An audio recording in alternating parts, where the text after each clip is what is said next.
మీ business ను develop చేసుకోవాలి అనుకుంటున్నారా? మీ పరపతిని పెంచుకోవాలి అనుకుంటున్నారా? అయితే ఓకే టీవీ ద్వారా L band, aston band ad, scrolling ad, ad with voice overs, logo bug, video ads ద్వారా మీ యాడ్స్ ను పబ్లిష్ చేసుకోండి. సంప్రదించవలసిన ఫోన్ నెంబర్ 8520917933. ఎలాంటి అనుబంధం ఉండే మీకు లాస్ట్?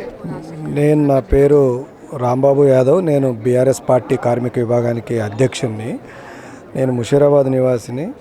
మాకు ముషీరాబాద్లో ఇంతకుముందు లాష అక్కడ కవాడిగూడ కార్పొరేటర్ కూడా పనిచేసేది. ఆ సందర్భంలో మేమందరం కూడా కలిసి పనిచేసినాం. సాయన్న గారితో కూడా గత 20 సంవత్సరాల నుంచి పనిచేసిన అనుభవం కూడా ఉన్నది. చాలా మంచి కుటుంబం, చాలా నమ్రత, చాలా మర్యాదగా మాట్లాడే సాంప్రదాయం అయింది. అందుకనే చాలా కాలం నుంచి వాళ్ళ తండ్రి గారు గెలవడం, తండ్రి గారి అకాల మరణం కారణంగా కేసీఆర్ గారు ఈ అమ్మాయికి సీట్ ఇవ్వటం, ఈ అమ్మాయి కూడా మంచిగా ప్రజలతోటి మమేకం అయ్యి ఇవాళ గెలవగలిగింది. మంచి మెజార్టీ వచ్చింది. ఈ చిన్న వయసులో మరణించడం అనేది మాత్రం చాలా బాధాకరమైన విషయం.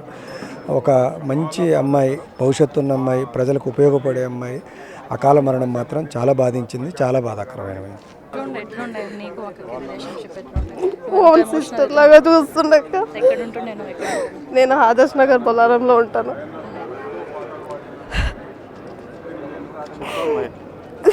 ఎన్ని ఇయర్స్ నుంచి పరిచయం అక్క? 1 ఇయర్ నుంచి పరిచయం.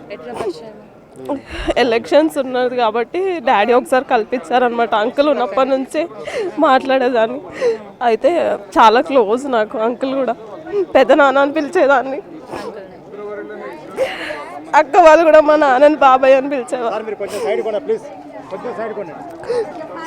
సో ఏ రకంగా ఉండే అక్క మనస్తత్వం? ఏ రకంగా చాలా సిస్టర్ లాగా ఉండే అని చెప్పేసి చాలా క్లోజ్ ఉంటుండే అక్క నాకు. అసలు ఎక్స్పెక్ట్ చేయలేదు ఇట్లా అవుతుందని.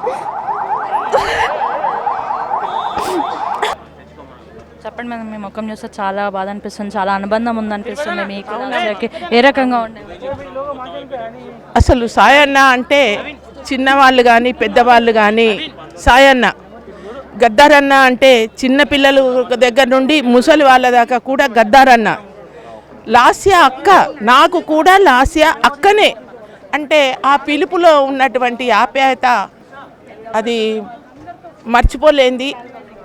ఆమె మరణం మార్నింగ్ లేచి టీవీ పెట్టిన తర్వాత ఇట్లా జరిగింది అని టీవీ 9లో చూసి నేనైతే ఒక 10 మినిట్స్ వరకు షాక్లో ఉండిపోయినా. ఏంటిది నిజమా నిజమా అన్నట్టు ఇట్లనే చూస్తూ ఉండిపోయినా. ఇదేంటి ఇట్లా జరిగింది అని నేను అందరం చూసి, మా ఫ్యామిలీ మొత్తం చూసి, లాస్ అయింది, యాక్సిడెంట్ అవుడైంది, మొన్ననే లిఫ్ట్లో ఇరుక్కుపోయింది, అంతకుముందు మీటింగ్కి పోయి వస్తే యాక్సిడెంట్లో వెంటాడుతూనే అని ఆమెను ఎందుకు లిఫ్ట్, ఆమెను మృత్యువు ఎందుకు వెంటాడింది? ఎస్కాట్ లేకుండా ఆమె ఎందుకు బయటకు వెళ్ళింది? బయటకు వెళ్తే ఏం జరిగింది? ఆమెకు అంత స్పాట్లో ఎట్లా చనిపోయింది? ఆమె బెలూన్ ఎందుకు ఓపెన్ కాలేదు? ఇవన్నీ మరి ఉన్న సెక్యూరిటీ ఎందుకు చూసుకోలేదు? ఇదంతా కూడా చాలా బాధాకరమైనటువంటి విషయం.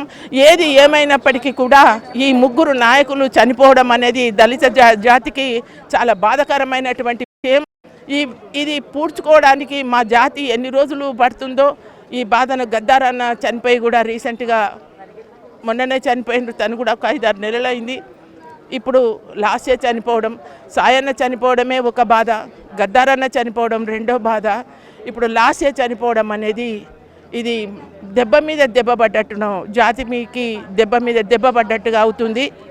ఏది ఏమైనప్పటికీ కూడా లాస్య మరణాన్ని మేము జీర్ణించుకోలేకపోతున్నాం. మంచి లక్షణాలు ఉన్నటువంటి అమ్మాయి లాస్య.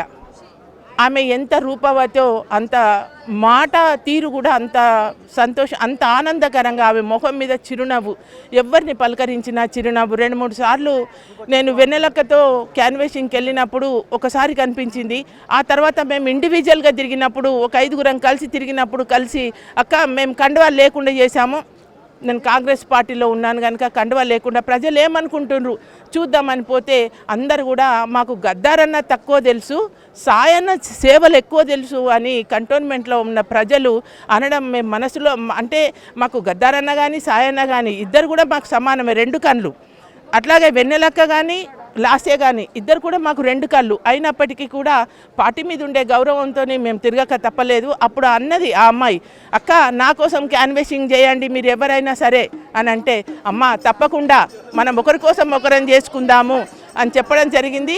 ఆ మాటలు గుర్తుకొస్తుంటే మా గుండెలలో రైలు పరిగెడుతున్నట్టు అనిపిస్తుంది. ఆమెతో కలిసి 4 అడుగులు కూడా వేయడం జరిగింది. అదే మా లైఫ్లో అంటే మా జీవితంలో ఒక స్వీట్ మెమొరీ అని అంటే అదేనేమో అని అనిపిస్తుంది. కనుక అమ్మాయి చనిపోవడం అనేది దళిత జాతికి చాలా శోచనీయం, బాధాకరం.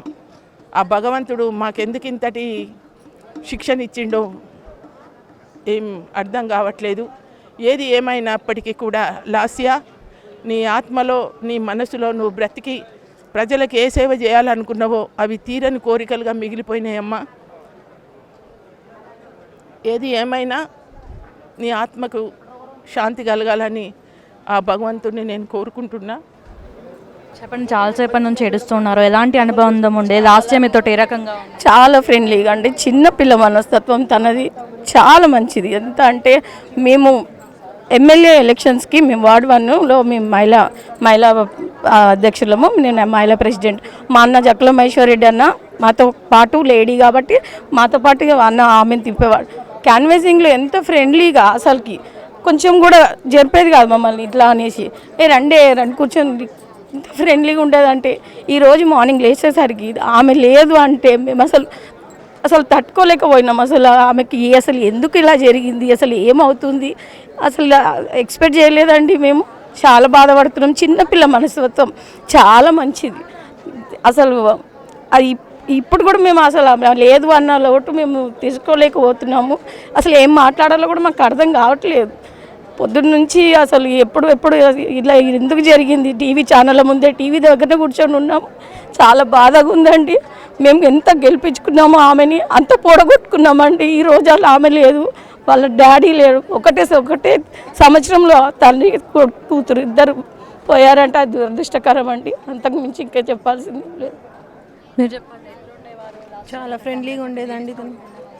అసలు ఏం డిఫరెన్స్ ఉండేది కదా, తను ఎమ్మెల్యే కాబోతుందన్న పొగరు అసలు ఏది లేదు. చాలా ఫ్రెండ్లీగా ఉండేది. అసలు డైజెస్ట్ అవుతలేదండి తను పోయారని. మార్నింగ్ నుంచి అసలు ఇది నిజమా అన్నట్టు. ఎప్పుడు అలాగే ఉన్నానండి, అసలు ఏ డిఫరెన్స్ లేదు. ఇప్పుడు అట్లే ఉంది ఆమె. ఎమ్మెల్యే కాకముందు కూడా అట్లనే ఉండే, ఫ్రీగా అందరితో బాగుంటుండే. అప్పుడు కూడా అంతే ఉంటుండే, ఇప్పుడు కూడా అంతే ఉన్నది ఆమె పొగరు అనేది లేకుండే. ఇద్దరు ఎప్పుడు కలిసే ఉంటుండే. అక్క చెల్లెళ్ళు మాతో ఎంత బాగుంటుండే. వాళ్ళు ఎక్కడ చూసినా వాళ్ళ నవ్వు చూడలేకపోతుంటే మిమ్మల్ని మాతో ఉన్నప్పుడు నవ్వుతూ ఉంటుండే. వాళ్ళు ఎలాంటి అనుబంధం ఉంది సార్? అటు సాయనతోనే కావచ్చు, ఇటు లాస్ట్ బంధాలు అనుబంధాలు ఏ విధంగా ఉంటాయంటే వాళ్ళకు పేదరికం నిర్మూలించడానికి, అభివృద్ధి పదంలో నడవడానికి వాళ్ళ డాడీ నేర్పించిన బాట ఇది. వాళ్ళ డాడీ అంబేద్కర్ పాలసీ మీద వచ్చిన అయితే లాయర్ గారు, ఆయన పేదరికం మీద వచ్చినా కాబట్టి వాళ్ళ బిడ్డలకు ఏం చెప్తున్నారంటే వాళ్ళకు చదువుతో సహా సంస్కారం రావాలంటున్నాయి. ఆయన ఒక పెద్దవాళ్ళు కలిసినప్పుడు దండం పెట్టాలా, నమస్కారం చేయాలా. ఒక వ్యక్తి దగ్గర పోయినప్పుడు మనం ఏదో కానీ అధికారంతో పోవద్దని చెప్తున్నా సాయన గారు. వాళ్ళ బిడ్డకి నేర్పించిన అధికారంతో కాదు, మన రాజ్యాంగం ఉన్నది, రూల్స్ ప్రకారం పోవాలా, ప్రతి ఒక్కరు మర్యాదించాలా. పేదవాళ్ళ పక్షాన ఎవరైతే ఉంటారో వాళ్ళ నాయకులు అయితే అని చెప్పిండు సాయన గారు.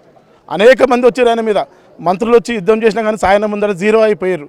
సాయన దగ్గర ఉన్న పాలసీ అంటే వాళ్ళకు ప్రతి ఒక్క గల్లీలో పోయినప్పుడు పేదవాడిని పిలిచి నమస్తే బాగున్నావా మల్లన్న, యాదగిరి బాగున్నావా, లారెన్స్ బాగున్నావా, విన్సెంట్ బాగున్నావా అని అడిగిన వ్యక్తి. ఈ కంటోన్మెంట్ ప్రాంతానికి మినీ ఇండియా లాగా ఉంటుంది. అదంతా క్రిస్టియన్స్ ఉంటారు, మరాఠీ వాళ్ళు ఉంటారు, సిక్కులు ఉంటారు, బౌద్ధం ఉంటుంది, జైన్స్ ఉంటుంది. అక్కడ నుంచి అన్నానగర్ నుంచి తీసుకొని వచ్చేళ్ళకి ఇక్కడ కాకాగూడ కావచ్చు, అక్కడ బొలారం కావచ్చు, అనేక ప్రాంతంలో సాయన్న అంటే వాళ్ళకు సింబుల్లాగా ఉంటాడు ఆయన.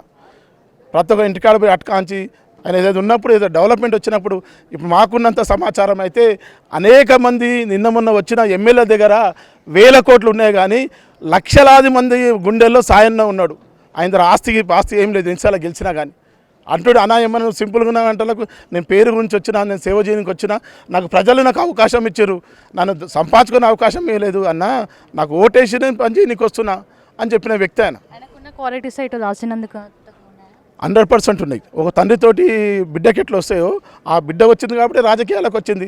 అనేక మంది తల్లిదండ్రులంతా చాలా మంది చూస్తూ ఉంటాం, బిడ్డలంతా అమెరికాలో సెటిల్ అయ్యి లేరా, రియల్ ఎస్టేట్ రంగాలు చేస్తారా, ఇండస్ట్రీ రంగాలు చేస్తారా. పేదరికం ఉంది వాళ్ళ దగ్గర. ఇంకా పేదరికం ఉన్నది, అనేకంటే ఆస్తికాన్ని మించింది, ప్రజలతో సంబంధాలు ఉన్నాయి వాళ్ళకు. ఏడ పోయినా కానీ సాయన్న అనే పేరు ఒక సింబల్ ఉన్నది. దాని తర్వాత మేడం గారు వచ్చారు, అమ్మగారు తొందరగా వెళ్ళిపోయారు యువకురాలు.